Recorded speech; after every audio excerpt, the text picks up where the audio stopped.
मैं काफ़ी सालों से अपने परिवार से अलग हो चुका हूँ। मेरी वाइफ को पता था, लेकिन उसे लगा कि मैंने सब रिश्ते तोड़ दिए होंगे। माँ, बाप, दादा दादी, सबसे। मैंने कभी अपने बचपन के बारे में या अपने घर के बारे में ज़्यादा बात नहीं की। सिर्फ इतना कहा था, जो बीत गया उससे वही छोड़ दो। और उसने भी कभी दबाव नहीं दिया। लेकिन इस हफ्ते जो हुआ, उसने सब कुछ हिला कर रख दिया। एक शाम मेरी वाइफ ने मुझे बोला, अजीब बात हुई, तुम्हारे ग्रैंडमदर का मैसेज आया है। वो कह रही थी कि वो हमारे बेटे से मिलने आएंगी। मैं झटका खा गया। उसने मुझे अपने फोन पे मैसेज सुनाया। आवाज हल्की सी, कपकपी भरी और प्यार भरी थी। एक बूढ़ी औरत जैसे किसी को गले लगाने जा रही हो। मैं उससे मिलने के लिए बहुत एक्साइटेड हूँ। मुझे पता है वो बहुत प्यारा होगा।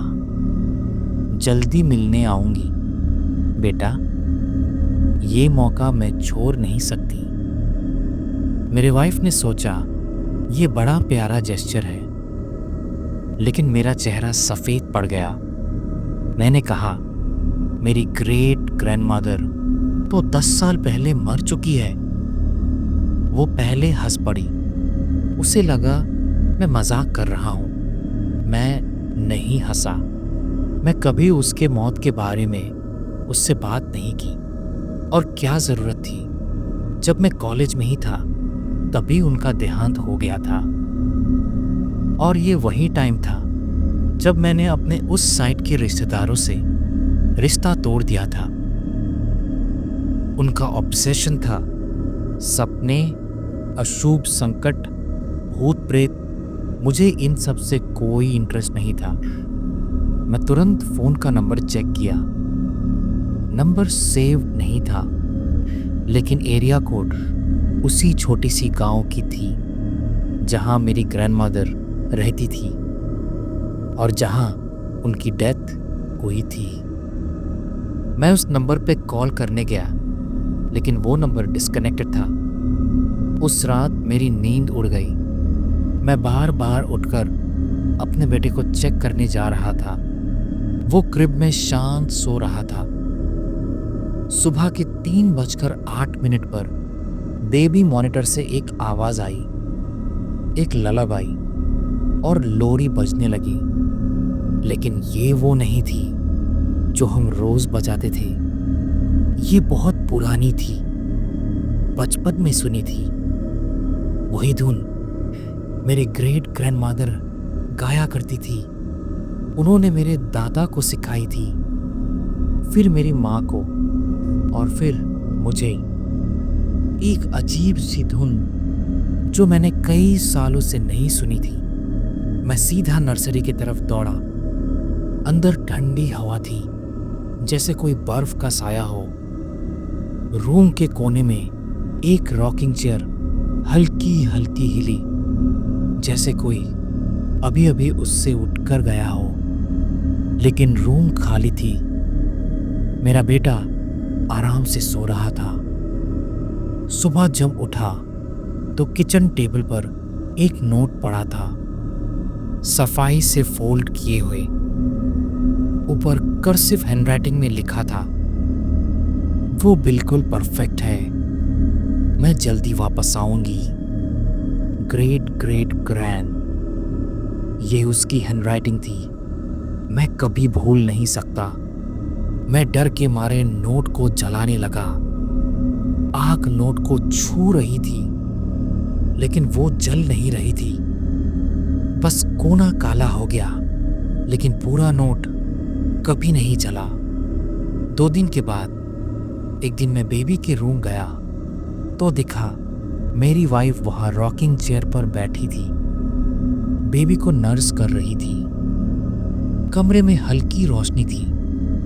मैं चुपचाप उसके पास गया। सब ठीक था, तो मैं निकलने लगा। तभी मेरी नज़र ड्रेसर के मिरर पर पड़ी। मेरी वाइफ अकेली बैठी थी, लेकिन मिरर में उसके पीछे एक औरत खड़ी थी। एक सफेद लेस का गाउन, ज्यादा बड़ा स्माइल, छोटी छोटे दांत, सूख गए जैसे आंखें, और वो मेरे बेटे को इस तरह देख रही थी जैसे वो उसका हो। मैं आग झपकाया, वो गायब थी।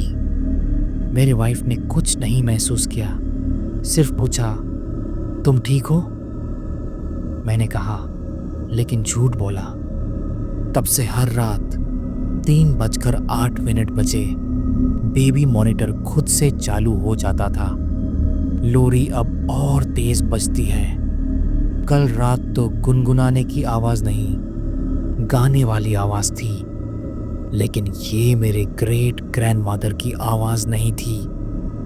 अब सुबह मेरे बेटे के पैर पर एक हाथ का निशान था, ना मेरा था ना मेरे वाइफ का। वो हाथ छोटा, हड्डी जैसा और बूढ़े इंसान का हाथ लग रहा था। वो कह कर गई थी, मैं मिलने आऊंगी, लेकिन सच तो ये है कि वो कभी गई ही नहीं थी। तो दोस्तों, ये थी आज की असली हॉरर कहानी। अगर आपको ये पसंद आई हो तो प्लीज़ लाइक करिए और शेयर करिए। मैं हर सैटरडे और ट्यूसडे आपके लिए ऐसी ही रियल हॉरर स्टोरीज लाता रहूँगा। अगर आपके पास भी कोई ऐसी असली हॉरर कहानी है तो ज़रूर भेजें। और हाँ, मेरे चैनल को सब्सक्राइब करना ना भूलिएगा दोस्तों। आपका प्यार और सपोर्ट मेरे लिए बहुत मायने रखता है। मिलते हैं अगले वीडियो में, तब तक के लिए टेक केयर और दरवाज़ा बंद रखिएगा।